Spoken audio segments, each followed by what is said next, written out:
again, just a quick review. We said that there were 7 tzadikim that brought the Shekhinah down to earth. And how do they do it? Basically, in their avoda of refining the world. It was really through their own selves. Tzadikim yirshu aretz. The tzadikim are able to inherit Gan Eden. V'yishchanu la'ad aleha. They're able to bring down this level of ad, shochein ad marom v'kadosh. That they're somehow able to draw that down and bring HaShem to marry the world and bring the essence of HaShem, which was originally in Gan Eden, back to the world. So we said, how do they do this? It's really through a two-fold process of what we call iskafia and ishapcha, which means to subjugate, so to speak, your passions, and then to transform them even into becoming holy passions, 2 levels of divine service. And therefore, the whole point is basically what we call asuli mikdash v'shachanti b'socham. It all comes down to this idea of make for me a mikdash out of yourself, and then I'll dwell within you. Even though it says make a mikdash, and it should say I'll dwell within it. It's coming to tell you like that this is all a very personal fact. That the idea of a mishkan is that you make yourself into a mishkan. Later on in the Maimer is going to explain how the actual mishkan and the construction of it and the activities that went on in there were all examples of this idea of subjugating your passions and transforming them. We're not up to that yet, but the idea is that inside of yourself you have the ability to basically make yourself into a little mishkan and therefore bring the dwelling of Hashem into this world through yourself. And we say, therefore, upon that activity, when you will subjugate the other side, the Sitra Achra, you reveal the glory of Hashem in all the worlds. Okay, and then we stopped on that, the Rabbi stopped on that for a minute. What does it mean to reveal the glory of Hashem in all the worlds? So we said, it's seemingly it means one thing, but in reality it means another thing. Seemingly, to reveal the glory of Hashem in all the worlds means that it's talking about what we call mamali kol. I'm just going to go ahead and introduce these terms. It sounds like we're talking about a level called mamali kol almim. What's mamali kol almim? Anybody?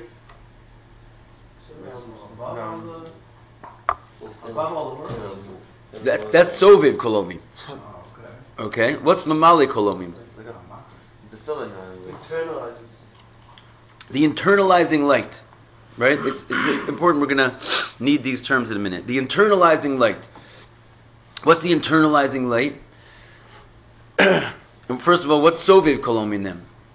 There's 2 levels. One means that he fills all the worlds. One means he surrounds all the worlds. It's not going to be surrounded. Okay, so it means that. I think that's where it's at. So if it's not the internalizing light, then what kind of light is this? The surrounding light. What's the difference between them? So basically, it's a major difference between them. Basically, Hashem, in the internalizing light, He creates a unique form of godly light, which is finite, and which is malleable, and which can fit into containers, which is really not the full Him. It's sort of like something that He emanates in order to enable there to be the existence of other things. So that by Hashem has to essentially hide His true being, contract Himself, and sort of siphon off a little measure of godliness, which is now finite. And then He can proceed to place this godly light incrementally into different levels of creation. And so the higher worlds, because their ability to perceive is greater, they can get more of the light. Much like the body, the head can perceive sort of the greatest powers, vision, intelligence, the sense of smell and so forth. And then as you go lower into the body, the vessels, the limbs are not as sophisticated, so they do less cool stuff, right? Instead of intelligence, you can have emotions, you can have your circulation, you can have your lungs, then you get into your digestion, eventually you get into your feet, and all they know how to do is walk. There's not much going on there. And those are like, there literally is an example of the 4 worlds inside of our bodies, and it's a distribution of the light depending on the size of the vessel, and that's called mamali kolomi, because it's like, it means that Hashem fills the worlds. He fills them based on their capacity, right? So when it says that when you have hiskafia, and when you have subjugation of yourself, and therefore it's going to reveal a light that is Hashem will reveal His glory in all the worlds. It sounds like you're dealing with the Mamali Kolomim. It sounds like it. It's not. But it sounds like because he's going to reveal himself in all the worlds. Seemingly, it means he's going to distribute himself into each world according to their capacity. And that's a finite light. But what the Frierdiker Rebbe comes along and establishes right away is that, what does it mean when it says in all the worlds, going to reveal the glory of HaShem in all the worlds? It means a particular type of light which is equal in all the worlds. That we saved you a seat over here. There you go. Look at that service. Here, do we have maybe a copy lying around? I made 11 copies. 11? Sorry. This one goes to 11. Sorry. It's all recording this. Recording this. There you go. It's too much. All right. Anyway, so we've changed he decides to define this statement of the Zohar in the exact opposite way that it seems like it's saying. At least to me it seems like. And that is, when you have Iskafia, you reveal the glory of Hashem in all the worlds. It actually doesn't really mean in all the worlds. It means you're going to reveal a type of glory of Hashem which is equal in all the worlds. So what that refers to the Sovev Kolomim, the light which is not tailor-made to fit into every world, but rather it's called equal in all the worlds. We said yesterday, but who can remind us, what does it mean that it's equal in all the worlds? Why is the Sovev light called equal in all the worlds? That's a question to wrap our minds around for a second. Are you talking about in a spiritual sense or in a physical sense? To be honest with you, it doesn't matter. It's equal in all the worlds. It's equal in the spiritual worlds and just as much as it is in the physical worlds. So like in the physical world, wouldn't a light that's equal in all the worlds, if our body is the four worlds, where like the intellect of God leads to action from our feet? Well, if you think about it, it's like top down. That's already Mamali Kolomi. Once you're talking about intellect, you're talking about, first of all, a light that can be grasped. Because if it's not grasped, you can't call it intellect. Intellect is like grabbing something with your mind. And then it's going to distribute that information into an emotional experience where you feel good about doing it, and it'll translate to action. So that is going literally down the ladder. That's the definition of Mamali Kolomi. That it's not equal in all the worlds. There's your mind is one level, your foot is another level, and they're all sort of interacting with each other. But there's a light which is equal in all the worlds. How do we explain that? That full light goes to every part in its full amount without diminishing any. It goes to every part and it's full as it is. Is it? Okay. We say it's equally ungraspable. There you go. Thank you, Reb Baruch. Thank you, Reb We say Baruch. it's equally ungraspable. That's what it really means. It's equal in all the worlds. It means it's equally ungraspable. The one thing all the worlds have in common, What do you mean by that? the one thing that all the worlds have in common, which makes them equal, is that none of them can have any experience whatsoever of this type of light.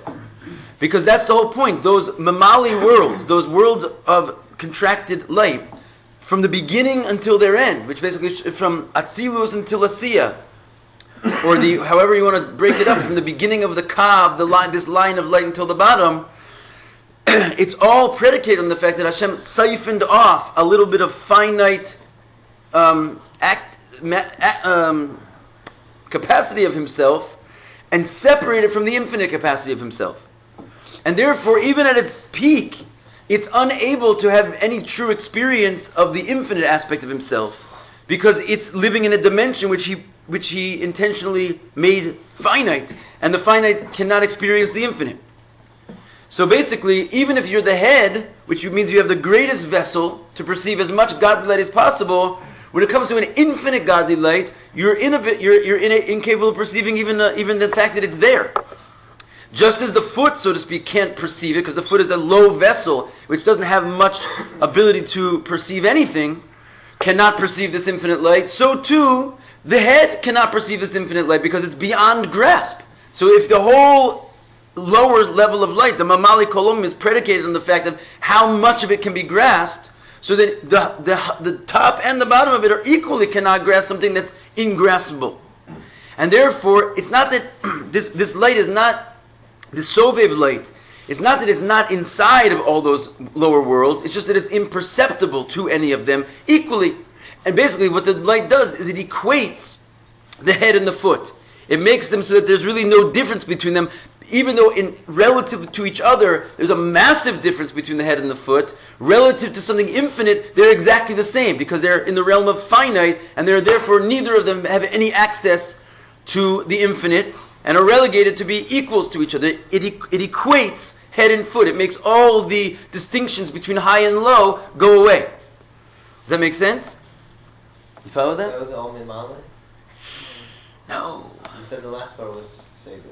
What's that? What's the last part? This light that equates all the worlds is the Sovev light. It equates all the different levels of Mamali light. That's all Seivu. Everything we just described was Sovev. That's the level of vision, yeah. It's kind of beyond even vision, because vision is also a certain vessel in the body. If you want to know what it's likened to the what? The will, right? If you want to find this in your body, this is the will. Well, why is it the will? Because the will does not have a vessel in your body that is its home. Like the hand, your ability to hit a tennis racket is in your hand. Your ability to think is in your mind. The ability to feel is in your heart. Your ability to see is in your eye. yeah. Right? That means that all those powers have a finite vessel, that's why the eye is like shiny and right up in the top of your head, because it represents, it's a very, very sophisticated, like, important power connected to the brain and so forth. So it's able to hold a pretty fantastic power inside of it, of vision. But the fact that it can hold it, and there's a place for it, means you're dealing with a finite light which can fit into a particular vessel. But the will, we say, is equally found in all of the body at the same time with no distinction. Which means to say that the will doesn't have a place in your body where it is. Your will is not in your head. And he says the proof of that is this: the instant that you want to move your foot, for example, your foot moves without having to get really direction from your head. Direction in terms of how to, in other words, it's going to kick a soccer ball, or it's going to kick something else, it's going to kick differently. So as far as the intelligence inside of the kick, there is some kind of a recourse to the intelligence. But when it comes to the actual movement of any of the limbs, the activation of the limbs, the opening of the eye, for example, you do not have to, this does not go through the brain. Your will is in every single part of your body. But at the same time, it's in no place in the body. It doesn't have a place where it is. And not only where it specifically resides, like the eyesight in the eye, etc. At the same time, its quality that it affects on the body is the same everywhere it goes. In other words, even though when the will moves the hand, it looks like a different activity than the will opens the eye, or when the will is going to think or feel, but nonetheless, the actual will behind it is the same. The only change comes in that entity that the will is operating on. So since the will is going to operate on your mind, so it's going to look like externally that a different activity is happening on the part of the will than when the will moves your foot. But in reality, the will itself, just the force of will, it's the same exact thing, just operating a different aspect of the machine, one or the other. And therefore it's exactly the same power distributed, it's equal in all the worlds. It's equal from the top to the bottom. And it's found nowhere and everywhere at the same time. So let's take this back to the Sovev light. The Sovev light is like the will underlying all the worlds. That you might have the world of Atzilut or the world of Asiya and everything in between.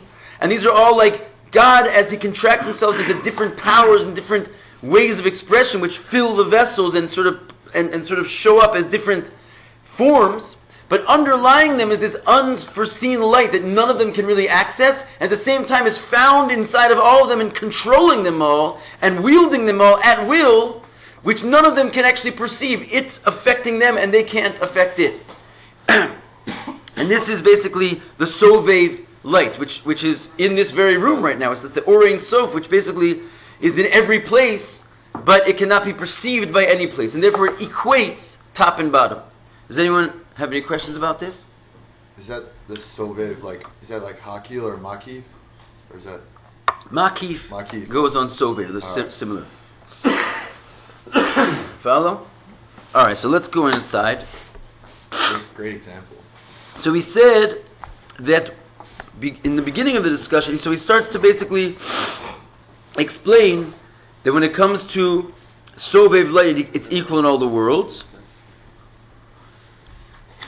And he starts to differentiate that from the other worlds, where he says regarding the other world, or the worlds in general, excluding the Sovev light, there's differences between them. And you can't compare the higher worlds to the lower worlds. And he goes into this whole statement that the right hand establishes the heavens and the left hand establishes the earth, explaining there's more in one place and less in another place.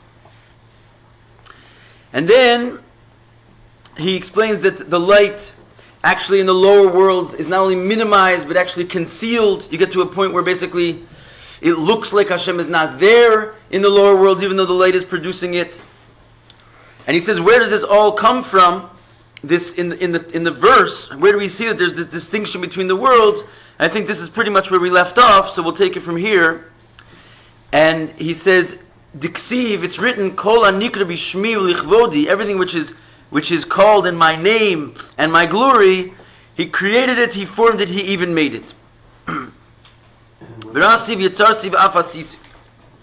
You see that verse? It's I don't know. I have a different. Oh no, I have the same version as you. 1, 2, 3, 4, 5. 5 lines up from the bottom of page 4. And this is a verse that is it's found in the Tanakh. It's brought in Pirkei Avos, and it means basically in this verse you see a hint to the 4 worlds. Everything that's created in my name and my glory refers to Atzilut. My name, my glory, as we said yesterday, because it's still a world which is God. It's just God as he sort of contracts himself. It's the beginning of HaShem siphoning off this light and making it into a finite aspect of divinity. And then he created it, he formed it, made it. Those are the 3 succeeding worlds of Bria, Yitzir, and Asiya. And Shehem, Daled, Olamos, Abiyah. Those are named as the 4 worlds, Abiyah, Atzilus, Bria, Yitzir, and Asiya. Bezeh ha'or einu kamoshu b'Atzilus. Kamoshu b'Biyah. And the idea is that there, it's not a light which is equal in all the worlds. On the contrary, the light in Atzilus is not like it is in Biyah, in Bria, Yitzir, and Asiya. There's major distinctions. He starts off by making the distinction between Atzilus and the lower 3 worlds. But in truth, there's a distinction between every one of the worlds. But the massive distinction, where he begins to show that they're not all the same, is that there's a huge difference between Atzilus and what we call the lower worlds, the rest of them. The Atzilus hu b'chinas giloi hahelam. Atzilus is defined by what we call revealing the concealed. What does it mean, revealing the concealed? Why do we call Atzilus the revealing the concealed? Anyone have a shot at that? Maybe some of our steady guys over there, yeah? Actually seeing HaShem in the lower worlds? Basically, yeah. In other words, before Atzilus, you have the soph. And the soph is unable to be revealed, as it were, as we said, because how do you reveal something?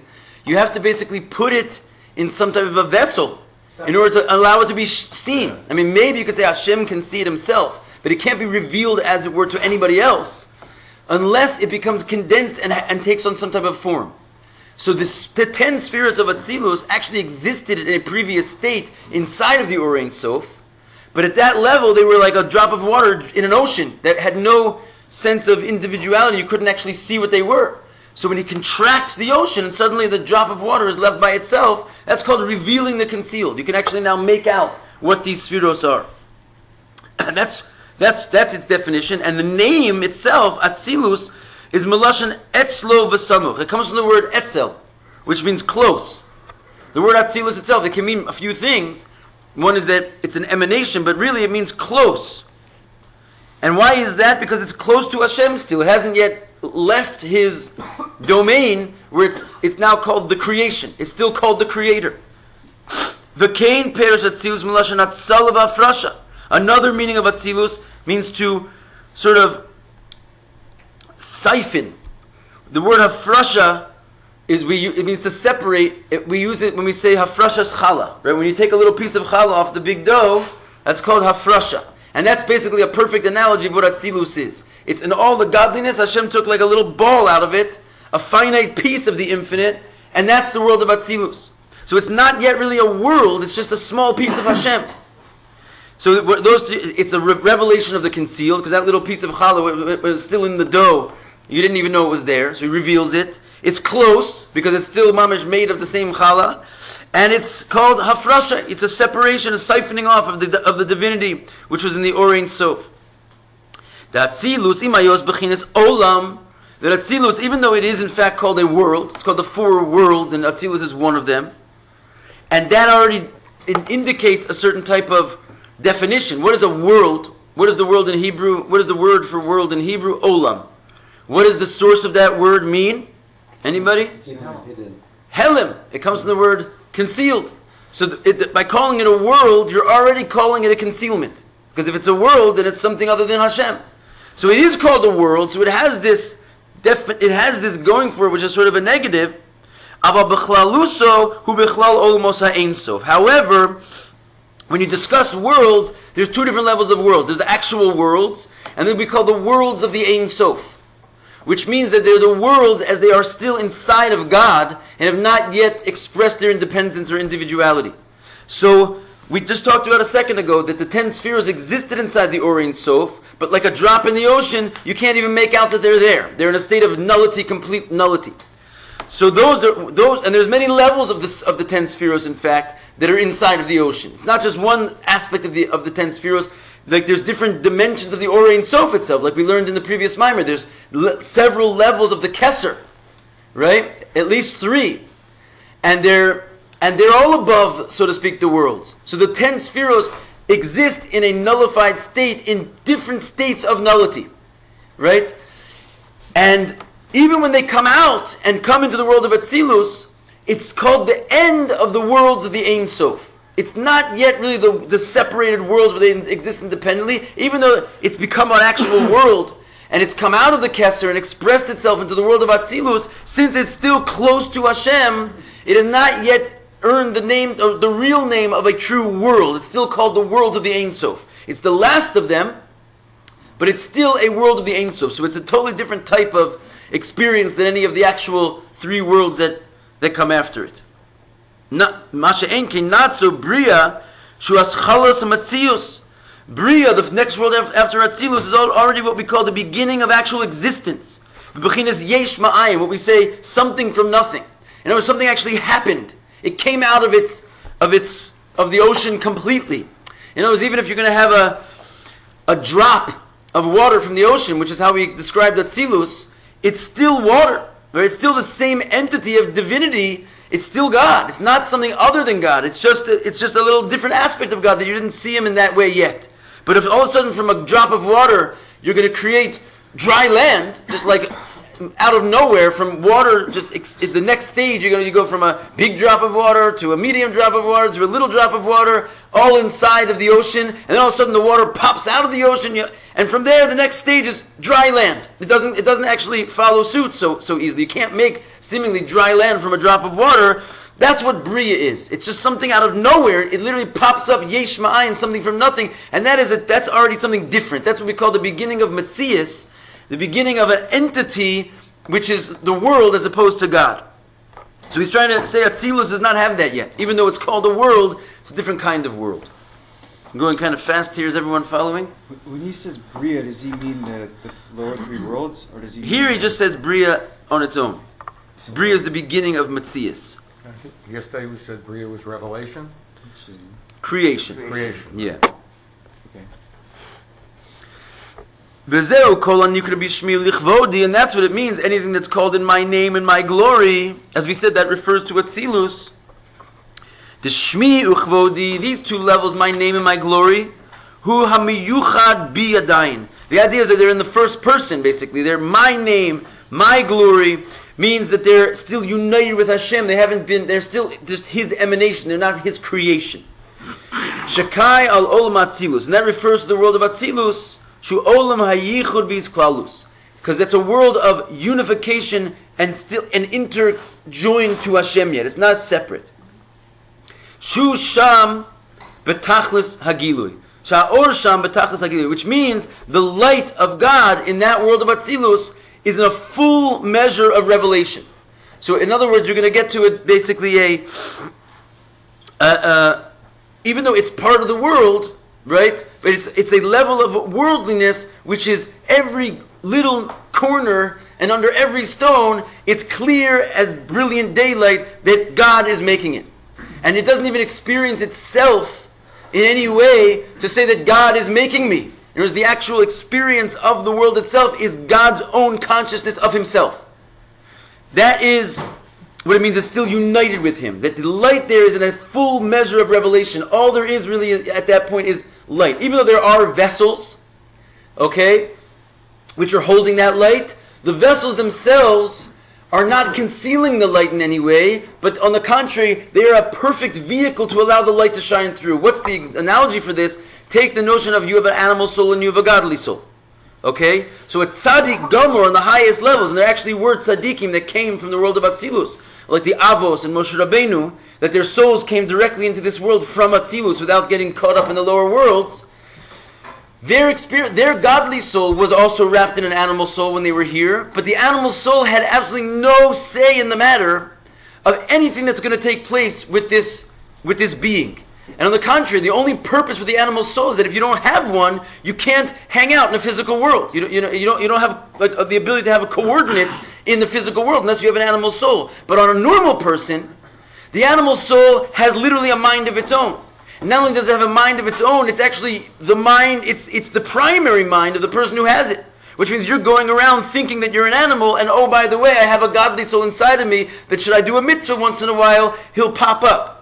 But the tzaddik gamor is the exact opposite. His I is the godly soul. And it just so happens that he has this little casing around him that's going with him, but it doesn't give its opinion on anything. It doesn't drag him here and there. Therefore, its job is not to conceal the godly soul, but rather just to give it coordinates in the world so that the godly soul can have expression here. So that's what the vessels of Atzilus are like. The vessels of Atzilut, they're not there to conceal the light and to hold back the light. They're there to give the light an ability to actually shine itself into a new dimension. So they don't serve in any way to conceal this light. And that's what we mean when we say that in that world, the godly light is in full revelation. Even though it's a world, the world is completely filled with God. Whereas as soon as you go into Bria, there's already the switch. Which is that basically the experience of the world is that I thank you for creating me. You, thank you for creating me.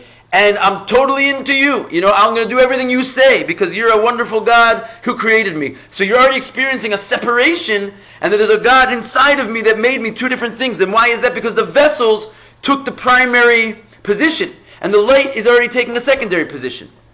So it's almost as though the vessels are transparent at the first level. Perfect, exactly. That's exactly right. They don't dim anything. Okay. Another just point of what my father said there is that we say, through Atzilus itself, there's also a gradation in the world of Atzilus. Like we're saying, in compared to the lower three worlds, Atzilus is up here. In Atzilus itself, there's a flow of high and low, right? And so we say that in the highest parts of Atzilus, like Chokhmah, it's like a door. In other words, the opening is that the sun is coming through and it's shining through the open door. When you go already to a little bit lower stage, like in Bina, it's like a window. So it's transparent, the same exact light of God, but it just has a little bit less ability to shine itself, but it's shining itself the same light. You go a little bit lower, it's like a hole. And you go a little bit lower, meaning you go into the next world down already, it's a curtain in front of that hole. Which means the light that you get to come out of the other side of a curtain is no longer the direct sunlight. And the curtain basically makes it into a different light, what we call an or shel tolda. It's a new type of light which is not really sunlight anymore, it's really curtain light. And so that's the idea that it stops being transparent. So even in Atzilus there's a perfect transparency, like an openness of the divine light shining at lower and lower levels until you get to the world of Bria, then you don't get that light anymore. It's not transparent. Is that analogous to a tzaddik? Like within a tzaddik, you've got like levels of a tzaddik. That's even right. Though they're a tzaddik. That's exactly right. So there's the perfect tzaddik, and there's less perfect tzaddikim who are like the window in the hole. Mm-hmm. Until you get to a Beinani, let's say, who's like the curtain. Right? So is the Beinani a tzaddik or is he? No, he's not a tzaddik. He's in Bria. Right. Right? He's not a tzaddik. He's the curtain. Right. But even the curtain, as I was saying before, they can recognize their own existence, but they're like, I know you're making me at every second. There's a you and there's a me. Mm-hmm. But I'm totally into you in every way. Like I'm not going to veer from the path. Whereas the tzaddik doesn't have to say that because there's already no him. He's just like divinity is just flowing through him. But there's like a tzaddik like Moshe Rabbeinu who doesn't even know from temptation. No, all tzaddikim don't know from temptation. None know, but some of the capacity to know. Some of the capacity to know in potential, but never in actuality. Correct. Right. But So in they're other like words, they're like a whole. Right. The one that has potential to know is still a tzaddik. He's Right. still a tzilus, right? Right. But it's Exactly. like- Exactly. Yeah. Exactly. Okay. And then you get further down even where the curtain is the main thing, and like you're not even sure if this light is coming through or not. You can block the light altogether if in a Russia. Okay. So what's the purpose of this, for the Benoni, is to realize this separation? So all of us, let's say, are like trying to be Bainanese, right? We're trying to be Bainanese. Yeah. So what's the purpose? Basically, is you ask a good question. Why did Hashem make us in such a way we're already like separate from the divine light, right? I'm really glad you asked that question, because that's exactly what we're trying to say here. Is that what did Hashem want? Why did He make the world? We asked yesterday. Hashem desired to make a dwelling place in the lowest world. Well, in order to have a dwelling place in the lowest world, you first have to have a lowest world. So he did this. It's His fault. He made it so like there would be entities walking around that would come after the curtain, and even after the iron curtain, right? Like there's people who are mamash have no feeling for godliness whatsoever. He made it like that. He created the hishtalshlus. But why? So we would basically have hiskafia. So we would use our minds to think for a second, realize that even though I feel myself as an independent entity, I know there's a God, I can figure this out. The rabbi told me and I believe him. And then you act in accordance with what that light would want you to do, and not in accordance with what your animal soul is dragging you to do. And for some weird reason, that choice is like the delight of all delights of our Creator. And when you do that, when you just simply don't do what your animal soul wants it to do, and you sort of hearken to the voice of your godly soul, it reveals the glory of Hashem in all the worlds.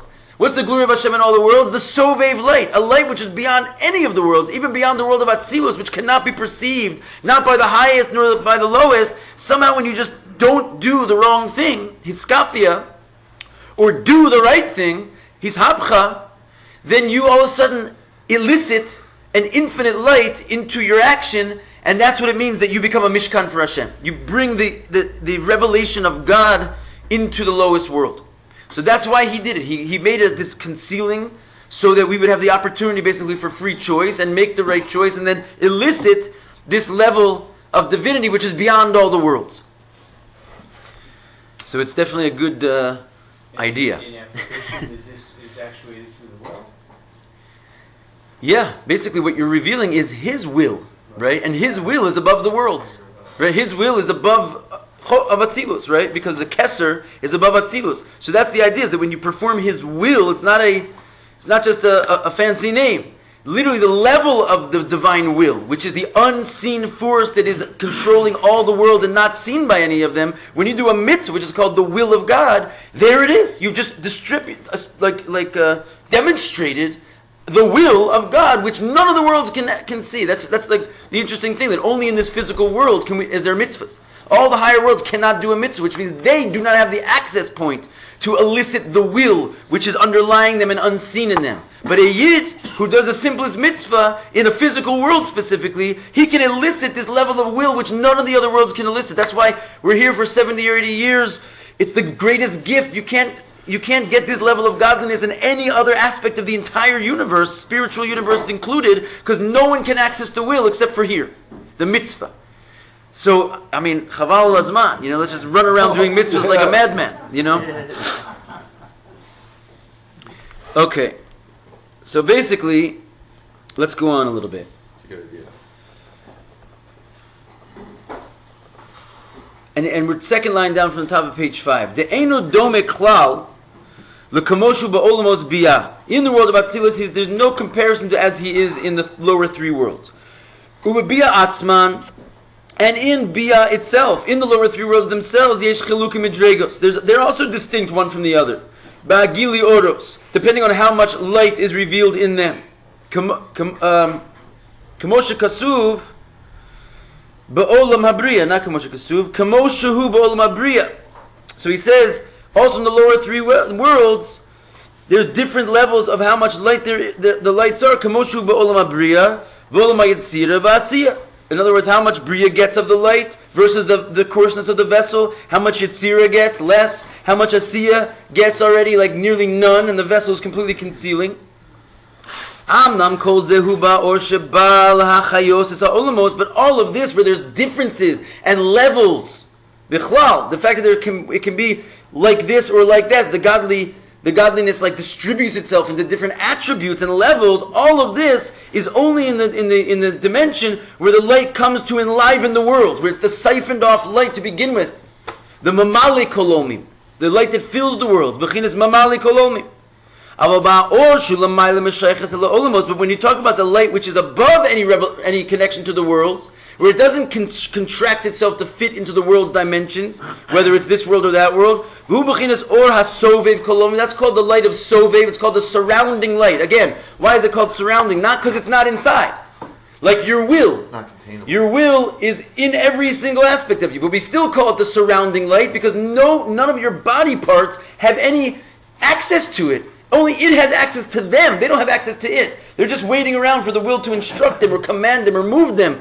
But they can't, it doesn't show up in any particular body part that that's its part, that it can be grasped and held onto. So too HaShem. When we say He surrounds the worlds, we don't, God forbid, mean that He's up there somewhere. It means He's in every single entity of the world in a way where it surrounds their ability to grasp Him. It comes in a way where it's makif, it's sort of aloof or beyond the consciousness of the worlds. And therefore, since it's not but brushing into the limitations of each limb, and it doesn't even have to because it's sort of beyond the idea of settling inside of anything, it therefore can sit equally in every single one of them. Because it's not going inside, therefore it doesn't have to conform to the limitations of the thing, but then again it's God, so it doesn't preclude Him from being there and fully being there. It's just that He doesn't have to be there in such a way that the object has to contain Him and limit Him. So therefore He can find Himself equally in every single place, like the will. Finally he finishes like that idea. That's what it means, that when you have iskafia, when you do the simplest good thing, according to the Torah, you reveal the glory of HaShem, that level of the glory of HaShem. You reveal the will. So which means that this light, the manner of its being drawn forth, so here's a good thing. When you reveal this will, even though we said that you can only do it if you're in a physical body, with a physical mitzvah, because that's where HaShem established that His will could be seen, nonetheless, once the will comes out, it comes out everywhere. So basically, when we trigger the will to come out and show itself, it winds up showing itself in the entire system above us, and all the higher worlds also get suddenly lit up with this underlying power of the will. Just like when you're going to move any part of your body, it's not really isolated to that one body part. Once the will comes out, you can see throughout the whole body that there's a will. Even though will is actively only working with one limb, but you've shown that there's a will. In other words, that the limb would not move unless the will was directing it. So when one limb moves, it's a clear revelation that the will is everywhere in the body. You see what I'm saying by that? No? Yeah. In other words, if the person doesn't have a will, nothing will move. If even one thing moves, the will is present and clear in the entire body, as is exampled by the one limb that's moving it. So when we do a mitzvah, we usher forth this soviv kolomim, not just for ourselves, but in all the worlds above us. They're all sitting there waiting for us to feed them in a certain sense. It's a very deep thing. It's like, it connects to the mimer that we learned the other day, that there's two directions basically, right? That on one hand, exactly, on one hand the higher worlds are higher than the lower worlds. On the other hand, the lower worlds are higher than the higher worlds. And the higher worlds actually feed from the lower worlds. And we can see this directly, a hint of this in our own life, that you need to live, you need to eat food. And food comes from a lower part of the food chain than we're on.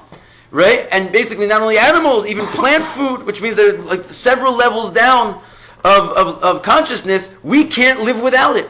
Which means the higher worlds are fed from the lower worlds. Similarly, when we do a mitzvah and we usher forth this infinite light, it feeds all the worlds above us in a way that's much, much higher than the way they can ever feed us. Even though in a certain sense, we're also dependent on them. Because if you don't have Atzilut, you can't have Bria, because Bria is just a tiny light of the world of Atzilus coming into it. And if you don't have Bria, you can't have Yetzira, because Yetzira is just experiencing a little drip of light from the world of Bria. So basically our whole existence is predicated on the fact that we're drawing energy and sustenance from what's above us.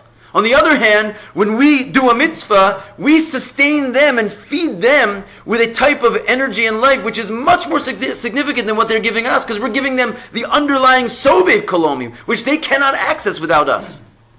So this is why dafka in the physical world, the whole story of the Torah takes place. When Moshe went up to get the Torah from the angels, they were like, what is a man of flesh and blood doing up here? Like, why are you giving him the Torah? Tein hodach al shamayim. Give your glory to the heavens, they said. Why would you give such a precious thing to someone who can't even understand anything in a physical case? And he told Moshe to answer the question.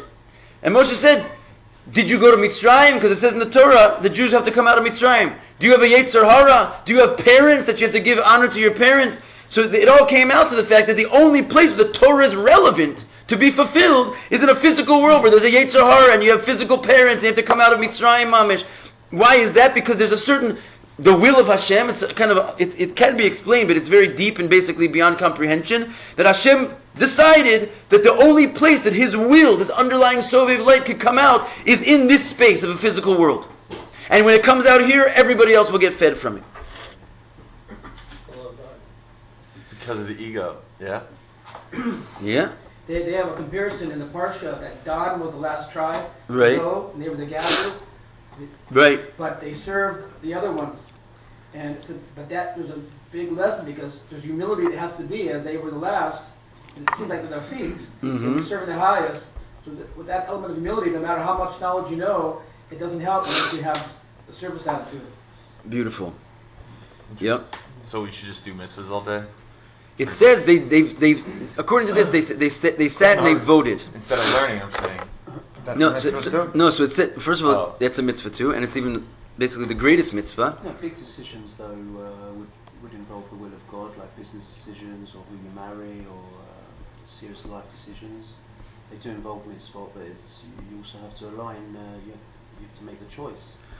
Well, doing even your regular big business activities, l'shem shamayim, kadesh es atzmecha b'mutar lecha. You have to sanctify yourself in even the permissible things.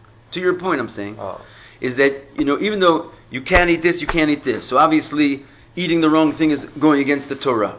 But what about eating either you have a chocolate cake or a banana to eat for breakfast? You know what I'm saying? So even though they're both totally kosher, where the greatest rabbis in the world give their stamp of approval on it, you have to sanctify yourself with what's permissible for you. That's also a mitzvah. According to that's a debatable thing, but the Alter Rebbe paskins in Tanya, and basically it's brought down as like a Hasidic fact that sanctifying yourself even in the permissible aspects of your life is mamash a mitzvah. So to your point, every decision you make, basically, in this physical world, can access the will of Hashem. Even the most mundane, simple decisions. That's what he's saying. When you have a skafia, just not thinking a negative thought about someone, let alone like deciding to marry a wife, which was for sure, or choose your proper home so that it would be in the right place to do your work in this world. All those things can take the category of the will of Hashem coming out. Because basically, if it's the animal soul, then it's the will of Hashem to create worlds in concealment which is coming out. If it's your godly soul's decision, it's the will of Hashem to mamish bring a light of God into this world. A tzaddik, he also has to make the simplest decisions in life, but every single one of them, he's walking around making a mishkan for Hashem. So we can, 100%, to your point, every decision that you have is an option of either bringing out the will of your animal or the will of God. And that's something that the Hasidus very much. How do you know which is which? That's a great question. Usually it's the thing that's a little bit harder. Usually it's the thing that's a little bit harder because it comes with a voda. Torah comes with a voda. It says when the Jews came out of Egypt, they said, we want to go back to Egypt where they gave us free fish to eat. Right? Chinam. Everything was free. So that Rashi says they didn't even give you straw to make your bricks. You were busy killing yourselves. They gave you free fish. What do you mean free? Say free from mitzvahs.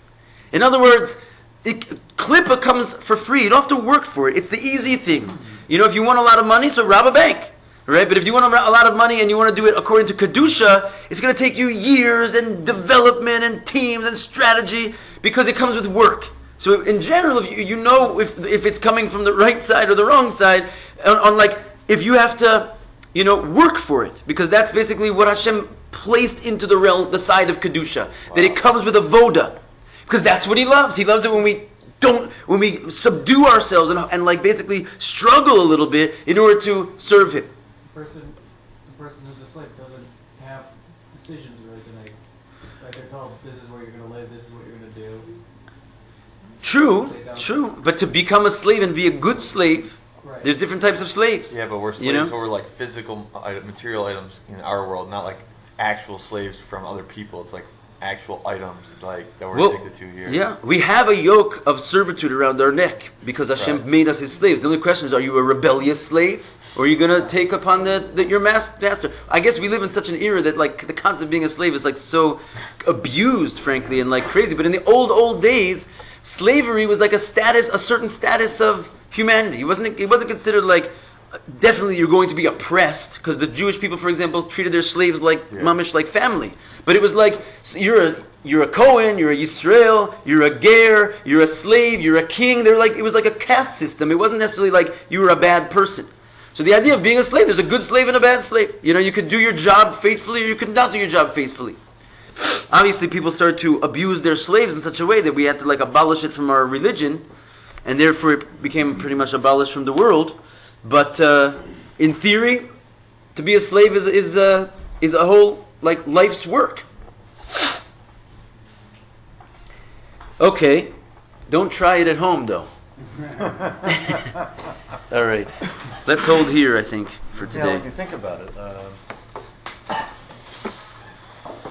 Abraham's slave Was like his number one Eliezer. man. Yeah. Okay, he gave over His whole house. Right. Yeah. And Joseph Joseph was Right. a slave to Pharaoh. He gave over his whole house. Yeah. So to be a slave per se Could be pretty good, A slave of good gig. Yeah. A slave of Kedusha, but not football. right? Okay, Shukaya. Wow, we got the Pasternak family here today. Yeah, You're on it's your A awesome. game today.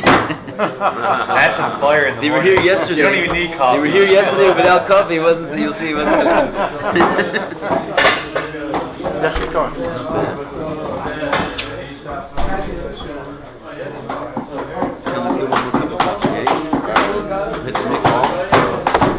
We can ride home, but we're all over the mikveh. Okay. Did you remember that bag for me? Yeah, I have it here. Your bag for the talis? Yeah. I have yours both. I left them here. I knew that would be. Oh, we left them here. I knew they were in my mouth with me. Huh? Isn't your tefillin here? Yeah, but I'm just the bag I bought. For your tefillin? The whole tefillin as it is. Where else do you need it for here? You put it in there. You put it out. You brought it yesterday, which is why I couldn't find it. That's why I couldn't find it. Okay. Here's the trash. Should we stop this recording? Jael, you want to stop this recording? Otherwise, you're getting the whole family down there.